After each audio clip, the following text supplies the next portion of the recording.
in the Western Conference. We know Steph Curry will be out for the remainder of this road trip, as well as Seth Curry. Al Horford will be reevaluated after the road trip, but Draymond Green will be back after missing 2 games. Of course, against Minnesota Friday night, and last night against the New York Knicks, DeAnthony Melton also available. Quentin Post, who I thought played very good last night, he's out, as well as LJ Cryer. Good news is Porzingis is available. Yeah, there we go. That's some good news. Yeah. Draymond, Porzingis, Melton. There we go. Musical chairs here at the Golden State Warriors. I know it's really a tough position for Steve Kerr to be in because you're playing a lot of nights without your guys, and when some guys are playing, they're playing with minutes restrictions.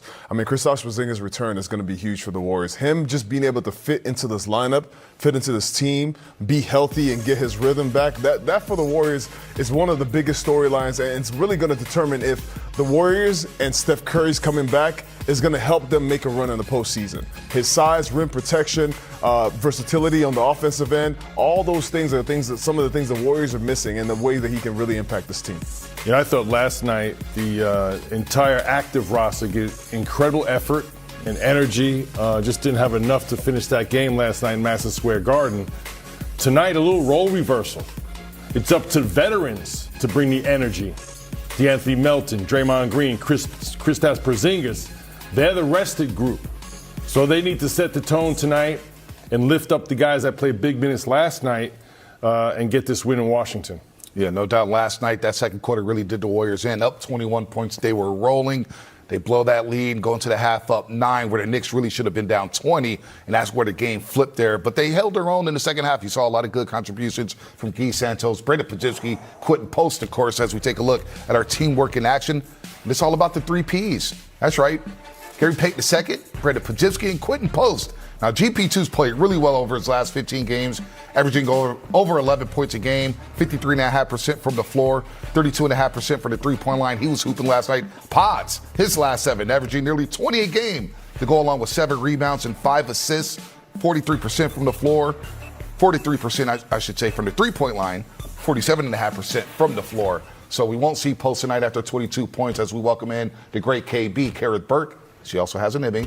And Petaluma's finest, Dalton Johnson. Welcome to the squad here. The 3 Ps last night, playing good at the world's most famous arena in Madison Square Garden. Hopefully they could continue that, but good building blocks here moving forward over the next 15. Yeah, I feel like I'm pitching a show. How about the 3 Ps and Guy with 20? With 20 points, the 3 Ps and Guy. I'll give the idea to the Warriors there. But yeah, when we're talking about Pods and Post and Payton, especially for Pods and Post, they had the fast start in that first quarter, kind of knocked the Knicks back to say, whoa, what's happening here against the Warriors, who were heavy underdogs. Yeah, GP2 was like the cherry on top to the 3 Ps, right? Scoring 19 of the bench's 33 points for the reserves, leading the way, tied a season high of 19 points, made 3 3-pointers for the 4th time this season. But as you said, Kerith, the strong start was really all about Brandon Podziemski and Quentin Post. When I look at Quentin Post, number 1, he was toughing it out, being questionable on the injury report with the left ankle sprain.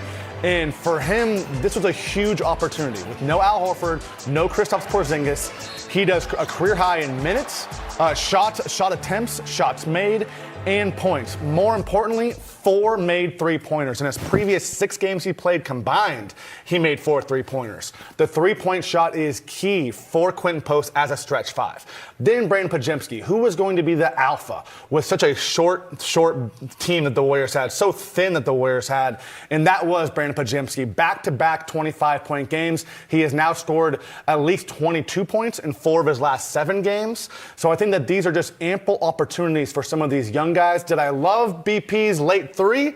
Wasn't my favorite shot choice, but I think overall, when he was aggressive going downhill and under control, a strong game from Brandon Podziemski and Quentin Post. You want to see these young guys take advantage of these opportunities in front of them. Lots of shot clock left on that shot. But when you consider the game that Pod had, because he's serious about being the captain of this team while Steph is out, also while Jimmy is out, Pods has been really affected by these changes, but he's doing his best to step into it, take on a bigger role, and try to get something going with the offense.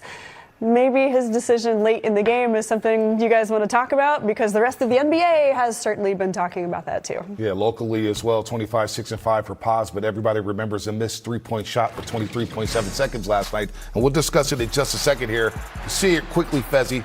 Pods coming up. He's going for the jugular here. It's a good shot. He's rolling, probably a little early, but I can't be mad at it. Bonte, I'm okay with this decision. I might not be okay with the shot quality, but for a young star and a young guy, this is confident, this is fearless. This is just trying to understand that it's more about game management than it is about trying to go for the kill. Let's hear from Steve Kerr. We'll get your thoughts on the other side, Mully, as we hear from head coach on Pods' decision to shoot that three with 24 seconds. Loved it.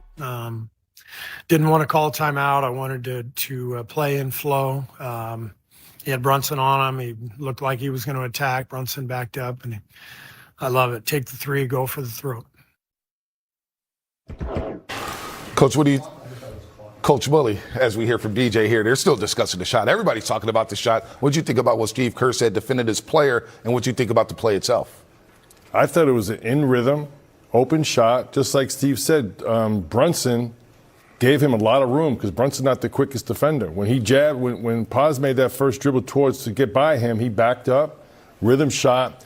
This backs up my contention, Bonte and Festus. You shoot open shots in rhythm. That's the shots you take. They're high-quality, high-percentage shots. The Warriors repeatedly are yielded wide-open shots to their role players. When they turn them down, what I always tell you, you got to take those shots. You got to make them, make the defense pay, and change the scouting report. So all these players that are having good games now, maintain that aggressiveness when Steph Curry gets back. That's what's going to help Steph Curry more than anything, is his teammates being aggressive and make sure the defense honors them. That was a fine shot. We saw when they called timeout and tried to run a set play, they turned it over. The NBA in offensive basketball is all about shooting open, high-quality shots. And when you're shorthanded and you don't have your vets out there, you're not quite sure what kind of shot you're going to get. Most coaches like to Did the play. Warriors just find the exact formula they need to survive until Steph Curry gets back? Seriously, because that 125-117 win over Washington did not feel like some random regular season result. That felt like relief. That felt like breath. That felt like a battered team saying, not yet, not us, not tonight.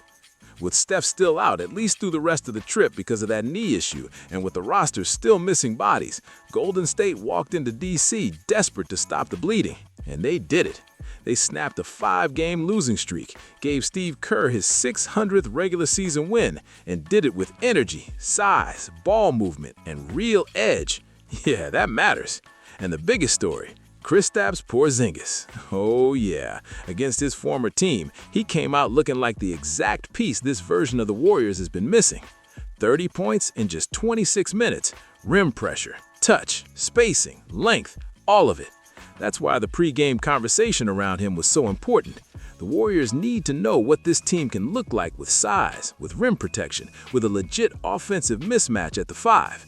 And against the Wizards, KP gave them a loud answer. Add in DeAnthony Melton with 27, Zaya Santos with 18, Gary Payton II with 15, and suddenly this thing looked balanced again. Not perfect, but balanced. What I loved most was the team feel. 32 assists on 46 made baskets. Draymond back, setting tone, moving the ball, defending, doing Draymond things. The Warriors also put up a season-high 68 points in the paint, which tells you they weren't just settling and praying from deep. They attacked, they played downhill, they made Washington react.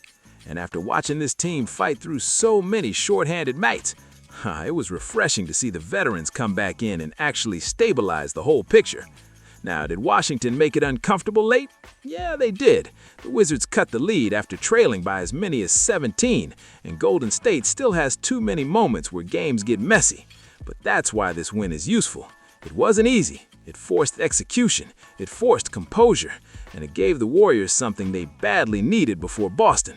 Proof that this group can still win through adversity.